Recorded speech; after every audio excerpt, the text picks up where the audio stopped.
All right, hello everyone. Today I thought we'd take a look at WT Financial Group.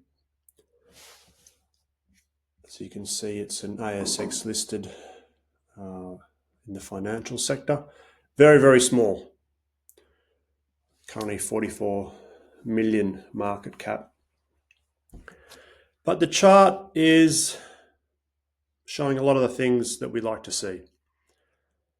After the COVID lows, this big long base here, and a little bit of activity earlier this year on some positive half-year results, sort of testing this range, these highs.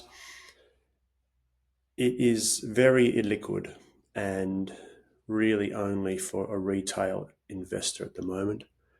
But the hope is that we can get on board, and if they can continue some of the work they've been doing, some institutions might take note and take interest and try and build a position. In the meantime, it's a pretty reasonable earnings multiple, especially for the growth I'll show you in a minute. And this dividend yield's a little bit off as well. It's going to be better than that this year. As always, the historical data in these automatic platforms, I'm looking at Coifin at the moment, isn't always good, and screens won't pick these things up. And year to date, a pretty decent return. So just what do they do? They're a financial planner. Let's go back a bit here. Financial advisor network and some other advice services delivered through a group of 400 privately owned practices. So they sort of support these financial advisors. They've entered a joint venture. And I mean, look, that's always the story. This is always going to sound good from the company itself directly. Taking a look at some of the announcements on the ASX website, for those of you who aren't in that market. If we take a look here, half-year result, which we've opened over here.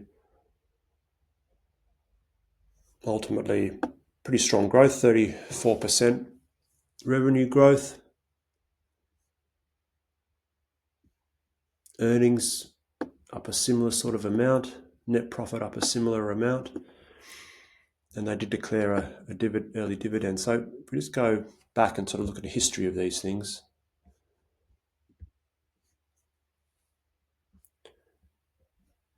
ASX website's pretty average, but we'll get there. Here we go. So they're not big. It's not a highly profitable business. Only 4 million on 160 million, or 4 million again on 180 million of revenue. Not great overall margins, but if it can do probably around 5 this year of profit, you're getting $5 million of profit for that $40 million market cap, only 8 times earnings. Pretty good. And the dividend, they didn't pay a dividend for a long time, but have now. You might get a cent dividend on a 13-cent share, so sort of a 6 or 7% dividend as well. So not only is it cheap, it's growing quickly. That's the main point. Anyway, we will see. Taking a closer look at a better chart here in TradingView. See these big green bars here is what we like to see. It is still very volatile. Big up green bar here in August last year. On the good news here in Feb, some more buying activity here. Every now and then when someone tries to sell out a little bit, these bigger red bars, you can see it really swings. It can swing from 13 down to 10, 20% swings. So it's not for everyone. It is quite volatile because it's so illiquid. Some days it doesn't trade at all. But it'll be interesting to see, recording this now, 14th of July, where it goes later, when it reports later in the month, I should say. If we can break through this range of its good news. Volume is drying up a little bit down here, looking at that sort of Minervini, VCP, etc.